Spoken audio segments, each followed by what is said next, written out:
셨느니라. 아멘. 네, 얼마 전에 며칠 전이죠. 참 안타까운 사고가 있었죠.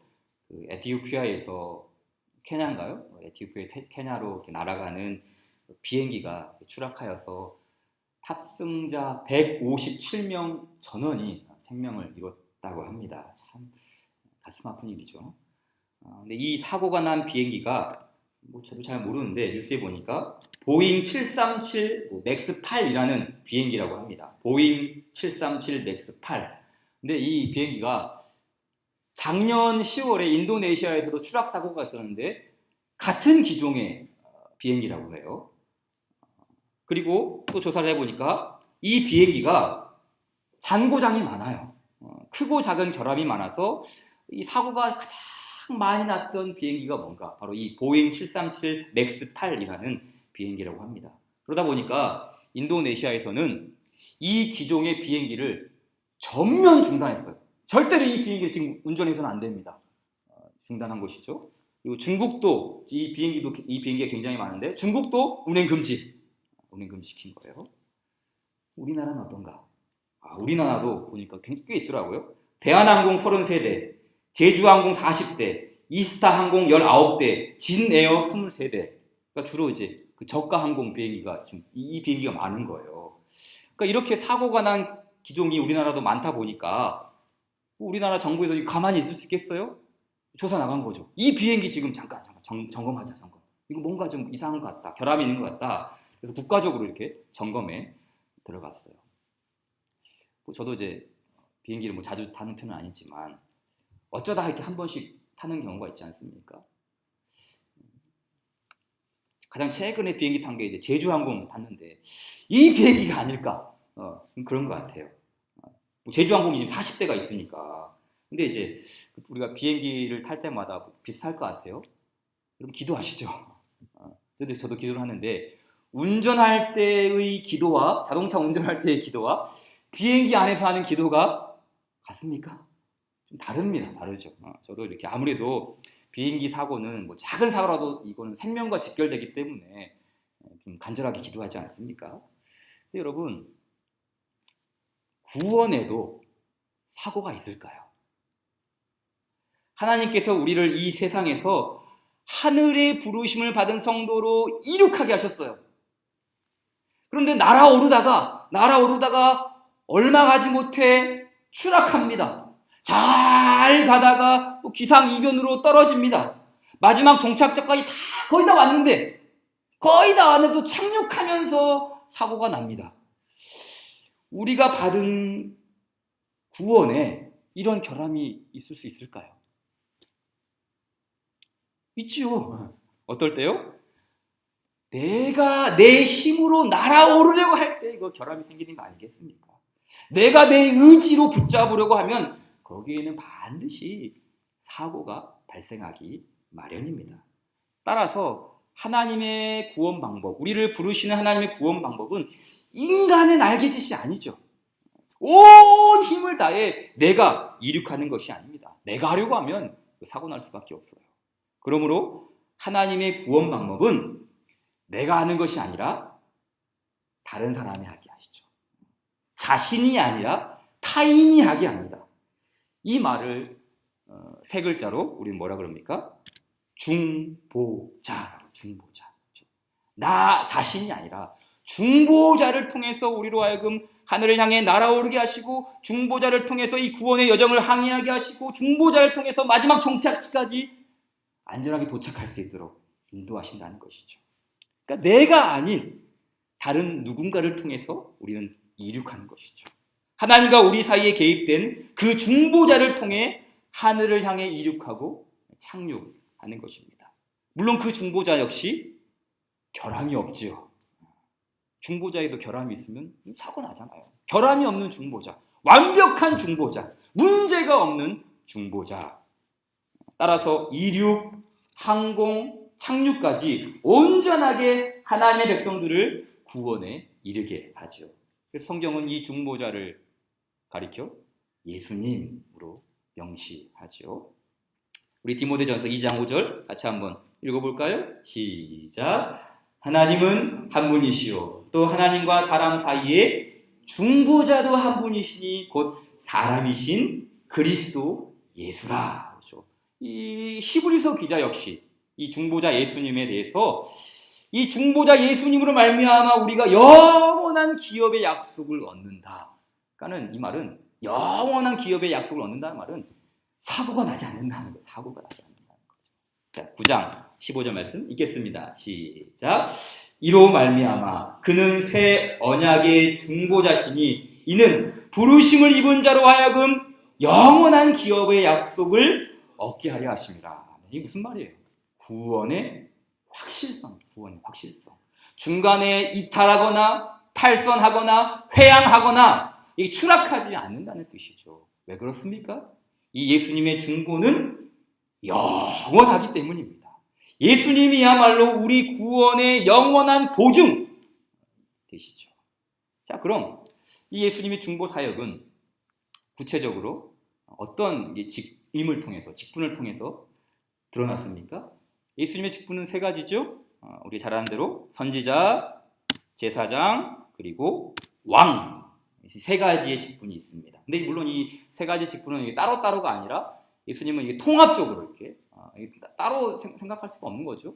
통합적으로 이 일을 수행했습니다. 그럼에도 불구하고 이 중보자는 선지자도 되고 제사장도 되고 왕도 됐지만 이 세 가지 중에서 조금 더 빛이 나는 중보의 직분이 뭡니까? 제사장. 그렇죠.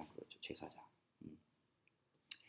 이 히브리서는 예수님을 가리켜서 직접적으로 예수님은 제사장이다라고 이야기하죠. 혹시 다른 신약 성경에 예수님은 제사장이다라고 명시하는 성경 있는 거 봤습니까? 물론 이제 우회적으로 예수님의 제사장의 사역을 감당하신다라는 그런 표현들과 그런 암시는 있지만 예수는 제사장이다라고 하는 성경은 히브리서밖에 없어요. 히브리서밖에. 따라서 히브리서는 대제사장 예수님에 대한 성경이라고 해도 과언이 아니에요. 대제사장으로 이렇게 온통 도배가 되어 있는 것이죠. 또 예수님은 이제 히브리서 안에서는 이제 그냥 제사장이라 하지 않고 어떤 제사장이라고 해요? 대제사장이다라고 이렇게 이야기하죠. 그러니까 이 예수님이 대제사장이라는 말은 다른 게 아니에요. 유일한 제사장이다. 유일한 제사장. 하는 구약에도 대제사장이 나오지만 그 구약의 제사장이 진짜 제사장이 아니라 진정한 제사장은 그리스도이시다. 그걸 말하고 있는 것이죠. 왜 그렇습니까? 인간 제사장은 온전하지 못하기 때문이에요. 인간 제사장은 결함이 있어요. 그래서 인간 제사장을 통해 나아가는 것은 온전하지 못합니다. 자, 11절 나오는 것처럼 보세요. 11절. 레위 계통의 제사 직분을 말미암아, 그러니까 인간 제사장이죠. 온전함을 얻을 수 있었으면 백성이 그 아래에서 율법을 받았으니 어찌하여 아론의 반찬을 따르지 않고 멜기세덱의 반찬을 따르는 다른 한 제사장을 세울 필요가 있겠느냐고 하죠. 레위 계통의 제사장, 즉 레위 계통의 인간 대제사장직은 온전하지 못합니다. 결함이 있어요.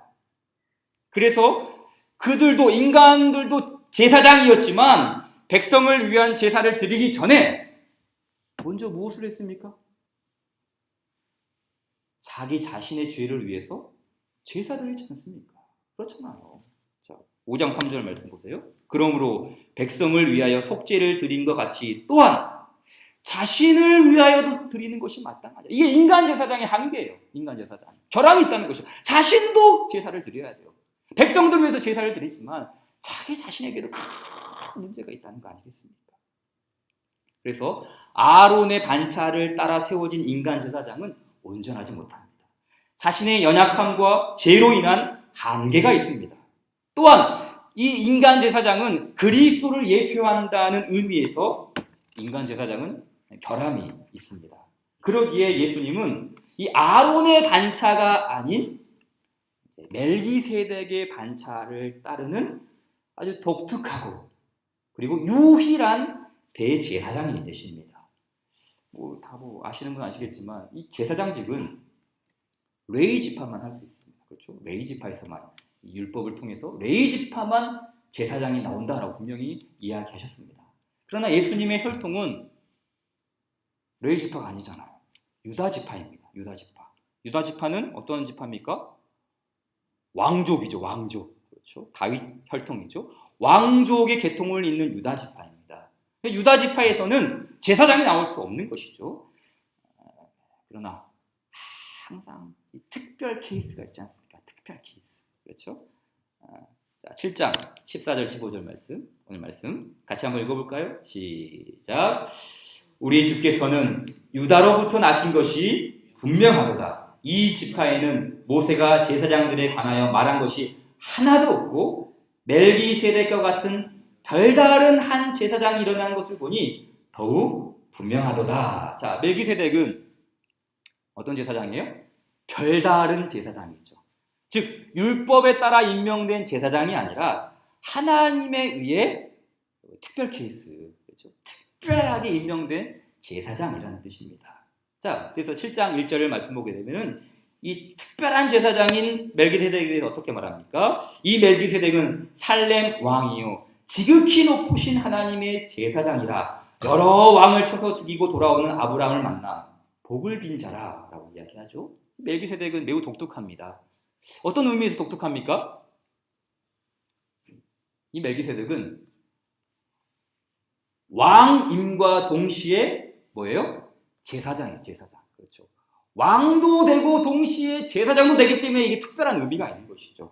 왕직과 제사장직을 겸한 인물이에요. 성경 어디에도 왕직과 제사장직을 겸한 인물은 아무도 없습니다. 그렇죠. 아론, 대제사장 아론도 결코 왕이 될 수 없었어요. 모세도 결코 선지자직은 감당했지만 왕이면서도 동시에 제사장이 감당할 수 없었어요. 다윗도 마찬가지죠. 왕이면서도 제사직 감당 못해서. 사울 왕인데 그 제사장 직분 지가 하려다가 큰 사고 나지 않았습니까? 절대 이거 가능하지 않는 거예요. 유독 멜기세덱만 왕 같은 제사장입니다. 그럼에도 불구하고 이 멜기세덱은 사실 주인공이 아니야. 이건 왕이면서 동시에 제사장이지만 사실은 이 멜기세덱이 주인공이 아닙니다. 멜기세덱이 나온 이유는 멜기세덱을 강조하는 것이 아니라 진정한 왕이자 진정한 대제사장이신 바로 우리 예수님을 이렇게 증거하기 위해서가 아닙니다. 자, 3절 말씀 보세요. 3절. 잘 보세요. 이 말씀. 아버지도 없고 어머니도 없고 족보도 없고 시작한 날도 없고 생명의 끝도 없이 하나님의 아들과 닮아서 항상 제사장으로 있느니라. 자, 말씀 보세요. 예수님이 멜기세덱을 닮았습니까? 멜기세덱이 예수님 닮았습니까? 그렇죠. 멜기세덱이 하나님의 아들을 닮았잖아요. 그렇죠. 그러니까 예수님이 멜기세덱 닮은 게 아니에요. 멜기세덱이 지금 예수님 닮은 거예요. 이 말은 멜기세덱이 먼저 있었던 것이 아니라, 그렇죠. 이미 창세기에 나오지만 창세기에 나왔다고 해서 예수님보다 먼저 계신 분이 아니라 그리스도께서 먼저 선제에 계셨고 그리스도께서 먼저 왕이셨고 그리스도께서 이미 제사장이셨다는 뜻입니다. 따라서 그리스도의 제사장직은 비로소 나중에 신약이 와서 완성된 것이 아닙니다. 이미 우리를 향한 구원의 큰 하나님 그 계획 속에서 예수님은 영원히 제사장으로 계셨어요. 그러니까 이 영원이라는 말은 시간을 뛰어넘는 개념이에요. 시간을 뛰어넘는 거예요. 자, 7장 20절 말씀 제가 읽겠습니다. 또 예수께서 제사장이 되신 것은 맹세 없이 된 것이 아니니 그들은 맹세 없이 제사장이 되었으되 오직 예수는 자기에게 말씀하신 이로 말미암아 맹세로 되신 것이라. 주께서 맹세하시고 뉘우치지 아니하시리니 네가 영원히 제사장이라 하셨도다. 자, 이 말씀 예수님과 하나님, 성부와 성자 사이에 뭐 또 대화가 오고 가는 그런 말씀 아닙니까? 근데 여기서 맹세가 자주 나오는데 맹세가 뭡니까? 맹세라는 말이 선서하는 뭐 이런 것만일까? 여기서 말하는 맹세는 언약입니다. 언약. 그러니까 우리의 인간의 언약은 변개하고 취소되고 탈락하고 바뀌는 경향이 있지만 하나님의 언약은 잘 알듯이 변개하지 않잖아요. 따라서 네가 영원히 제사장이라 하신 이 언약은 그 실효성에 있어서 온전하다는 뜻입니다. 온전한. 자, 그래서 7장 28절 쭉 밑으로 내려와서 보게 되면은 28절에 이런 말씀하시죠? 우리 같이 읽어볼까요? 시작. 율법은 약점을 가진 사람들을 제사장으로 세웠거니와 율법 후에 하신 맹세의 말씀은 영원히 온전하게 되신 아들을 세우셨느니라. 아멘. 자, 이 말은 예수님은 자기에게 말씀하신 하나님 아버지로 말미암아 영원한 대제사장으로 임명되었습니다. 임명. 곧 언약과 맹세이죠. 그래서 이건 시간을 뛰어넘는 것, 시간의 차원을 뛰어넘는 언약, 맹세죠. 그래서 예수님은 성육신 이전에도 뭐였어요? 제사장이셨어요. 그렇죠. 성육신 이전에 제사장이셨죠. 그러나 예수님은 영원한 대제사장이셨지만 속죄의 죽음을 통해서 비로소 선포되죠. 그렇죠. 이미 영원부터 계신 그 예수님께서 우리의 죄를 속하기 위한 대제사장으로 계셨지만, 그러나 이 땅 가운데 성육신하시고 우리의 죄를 위해서 십자가에 못 박혀 죽으시고 부활하시고 승천하심을 말미암아 비로소 그때 대제사장으로 밝혀지게 되죠. 그 말씀이 히브리서 5장에 나오죠. 5장. 좀 살펴볼까요? 우리 목적 차원에서 5장을 좀 살펴봅시다. 5장 5절부터 좀 봅시다.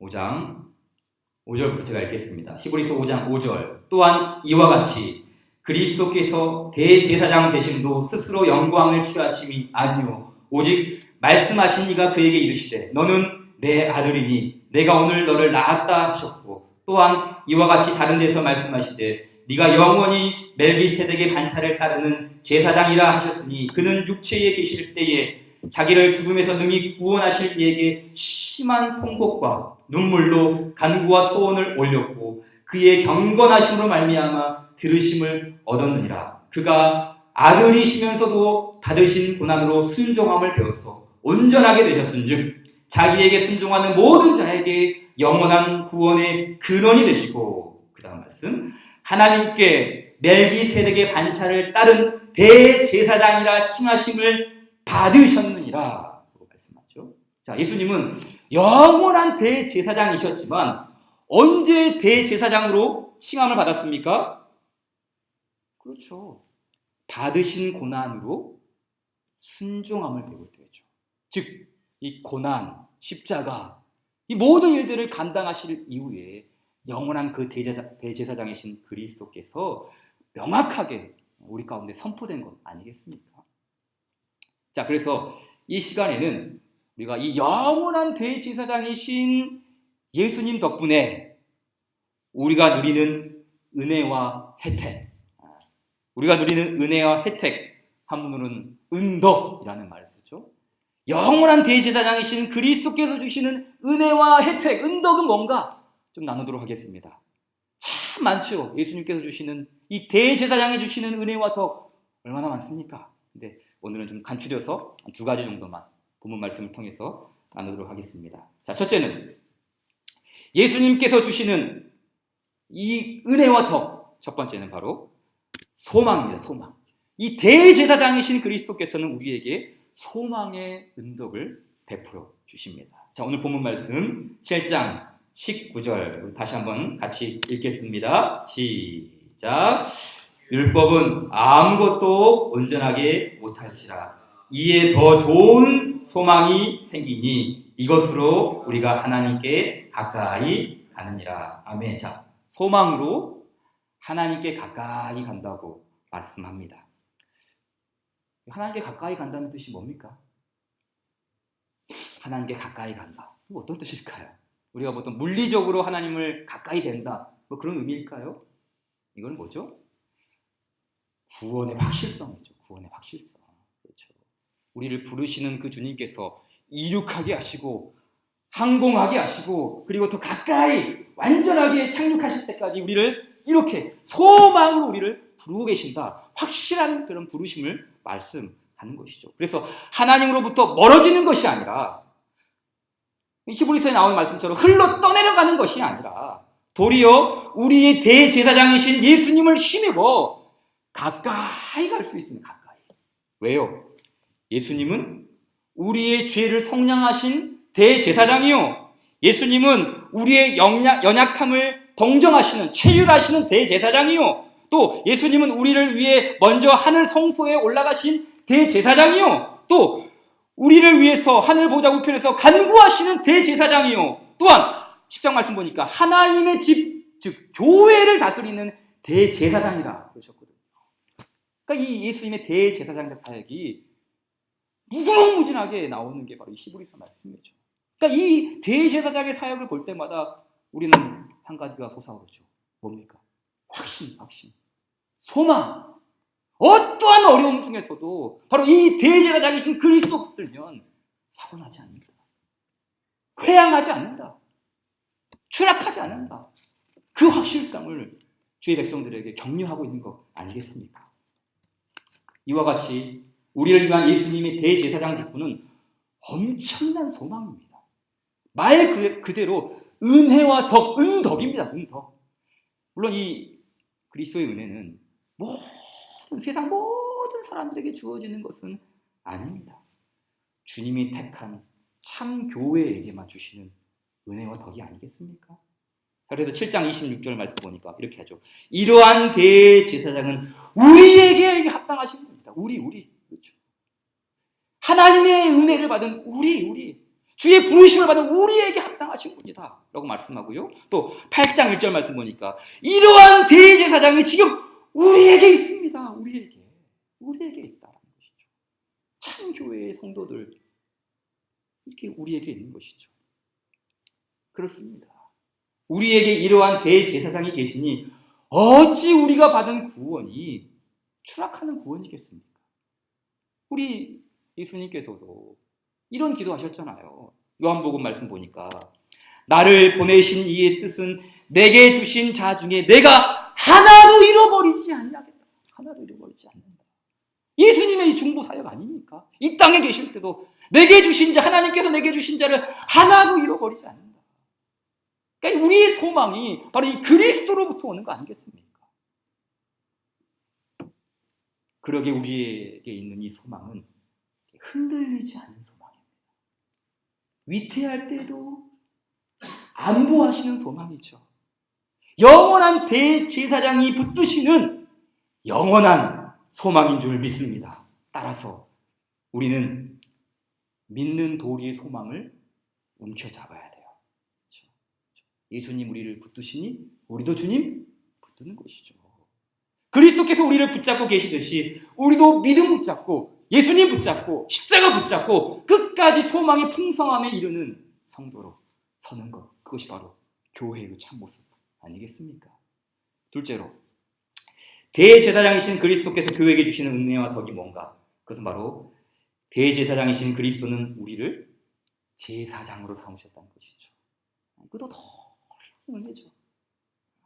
자, 오늘 아까 봤던 7장 19절 말씀 한 번 더 봅시다. 같이 읽겠습니다. 시작. 율법은 아무것도 온전하기 못할지라 이에 더 좋은 소망이 생기니 이것으로 우리가 하나님께 가까이 가느니라. 자, 이 말씀을 조금 더 이렇게 우리가 넓혀서 이해하고 해석할 필요가 있죠. 여기 가까이 간다는 말은 예수님께서 우리의 죄를 사해 주시고 우리를 거룩하게 하시고 우리를 의롭게 하신다는 그런 뜻이 분명히 있죠. 분명히 있습니다.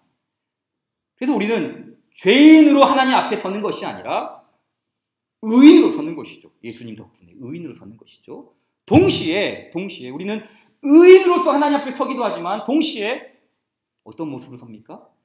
제사장으로서 우리가 하나님 앞에 서는 거예요. 제사장. 그렇죠. 구약 시대에는 성소에, 특별히 또 지성소에는 누구만 나갈 수 있었어요? 제사장만 나갈 수 있었어요. 우리가 하나님 앞에 나아간다. 그렇죠. 바로 이런 의미를 담고 있는 것이죠. 7장 27절 말씀 보니까 그는 저 대제사장들이 먼저 자기 죄를 위하고 다음에 백성의 죄를 위하여 날마다 제사 드리는 것 같이 할 필요가 없으니 이는 그가 단번에 자기를 드려 이루셨습니다. 자, 그리스도께서는 대제사장이셔요. 근데 이 대제사장이신 그리스도는 자기 자신을 제물로 드린 특별한 제사장이죠. 이게 독특하죠. 어떤 제사장도 자신을 드린 제사장이 없어요. 다 짐승, 양, 소, 비둘기, 곡식, 제물이 있었거든요. 근데 이 예수님은 자기 자신을 제물로 드린 특별한 제사장입니다. 자, 그럼 단번에 자기를 들여서 이루신 일이 뭡니까? 구원, 거룩, 온전함, 완성입니다. 동시에 이 자기를 들여서 우리를 위해서 이루신 일이 무엇인가?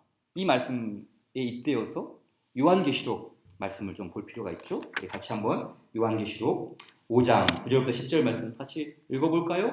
시작. 그들이 새 노래를 불러 이르되 일찍이 죽임을 당하사 각 족속과 방언과 백성과 나라 가운데서 사람들을 피로 사서 하나님께 드리시고 그들로 우리 하나님 앞에서 나라와 제사장들을 삼으셨으니 그들이 땅에서 왕노릇 하리로다. 아멘. 여기 사람들을 피로 사서 하나님께 드리셨다. 사람들을 피로 사는 뭐예요? 히브리서 말씀에는 단번에 자기를 드리셨다. 그 말씀이죠. 단번에 자기를 드리셔서 우리를 하나님 앞에서 나라와 제사장으로 삼으셨다. 우리의 신분만 바꿔주시는 게 아니에요. 그렇죠? 우리를 죄인에서 의인으로 가는 신분만 바꿔주는 게 아니라 우리의 직분까지도 바꿔주셨죠. 우리를 제사장이라는 직분. 그러니까 그럼 교회는 뭡니까? 제사장 공동체, 제사장 공동체. 이거 놓치면 안 되죠. 교회는 어떤 곳인가? 그냥 이 죄인들이 모여가지고 의인이 되는 이것만 위로만 받는 어떤 그런 게 아니라 세상을 향해 축복하고 세상을 거룩하게 하고 세상을 하나님 나라로 세우는 제사장 공동체로서의 교회라는 거예요. 제사장 공동체. 그리스도께서 대제사장 되셔서 우리를 제사장으로 삼으신 이유가 바로 여기에 있는 거 아니겠습니까? 그러기에 우리는 이 일을 위해 자신을 드려야 되죠. 영원한 대제사장이신 그리스도께서 자신을 제물로 드리셨던 것처럼 우리도 제사장 된 우리도 우리의 몸 드려야 하는 거 아닙니까? 또 우리의 몸을 왜 드려야 됩니까? 우리 용서받기 위해서요? 우리 죄 사함받기 우리 자신 드립니까? 그게 아니죠. 이 말씀 이때요. 로마서 12장 1절 말씀 같이 읽을까요? 너무 잘 아는 말씀이죠? 시작. 그러므로 형제들아 내가 하나님의 모든 자비하심으로 너희를 권하노니 너희 몸을 하나님이 기뻐하시는 거룩한 산 제물로 드리라. 이는 너희가 드릴 영적 예배니라. 아멘. 자, 우리도 제사장이 되었기에 뭐예요? 제물을 드리라는 거예요. 근데 우리가 제물을 드리는 이유, 우리는 어떤 제물을 드려야 됩니까? 몸. 이 말은 이 몸뚱아리 다 바쳐서 교회 위에 헌신하라 그런 의미가 아니라 우리의 몸과 마음이 바로 이 그리스도로 말미암아 거룩하게 되었으니 그 거룩함을 유지하고 그 제사장의 직분을 더 강화하고 그래서 이 세상을 하나님의 나라로 바꾸어 가는 이 온전함, 이 거룩함 이걸 계속해서 확장시키라는 그런 의미가 아니겠습니까? 제사장 된 우리 자신을 단번에 드린 그 대제사장인 그리스도께서 우리를 피로 사서 하나님께 드리시고 우리를 거룩한 제사장으로 삼으셨다면 제사장 된 우리 역시 제사장 된 교회 역시 너희 몸을 하나님이 기뻐하시는 거룩한 제물로 드려서 영적 예배, 하나님 기뻐하시는 영적 예배를 이루어가는 그런 삶을 살아가는 것. 오늘 우리에게 말씀하고 있는 거 아니겠습니까? 따라서 제사장이 된 우리는 하나님께 나아갈 수 있죠. 하나님께 나아가고요. 또 하나님이 기뻐하시는 영적 예배를 드릴 수 있습니다. 뒤로 물러가는 자가 아니라 은혜의 보좌 앞에 담대히 앞으로 나아가는 성도로 살아갈 수 있게 되었습니다. 오늘 이 설교를 좀 마무리 지으면서 찬송 374장을 조금 부르려고 하는데요. 374장 잘 아는 찬송인데요. 펴보실래요? 374장은 나의 믿음 약할 때 라는 찬송이죠. 우리 중보자 그리스도의 사역을 잘 설명해주는 찬송이죠. 1절 가사 보세요. 나의 믿음 약할 때 주가 붙드네. 마귀 나를 깨일 때 주가 붙드네. 나를 붙드네. 나를 붙드네. 우리 주님 붙드셔서 이 제사장직 사역이 계속해서 진행되고 이 중보자의 사역으로 말미암아 우리가 추락하지 않고 이탈하지 않고 끝까지 온전함의 구원에 이르는 그 창조까지 인도해 가신다는 그런 의미가 아니겠습니까? 동시에 현재 이 가사를 좀 보면서 좀 바꿔봤으면 좋겠다라는 생각이 들었어요. 이렇게 부르는 거죠. 1절 나의 믿음 약할 때 주가 붙드네. 마귀 나를 깨일 때 주가 붙드네. 그러기에 우리도 어떻게 해야 돼요? 주를 붙드네. 나도 주님 붙들겠습니다. 사랑하는 나의 주님, 내가 그 주님 나도 붙들고 나아가겠습니다. 이게 뭐겠습니까?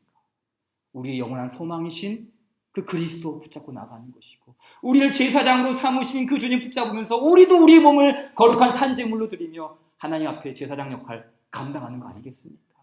주님 붙들겠습니다. 주님 붙들겠습니다. 주님 나를 붙들어 주시니 나도 주님 붙들겠습니다.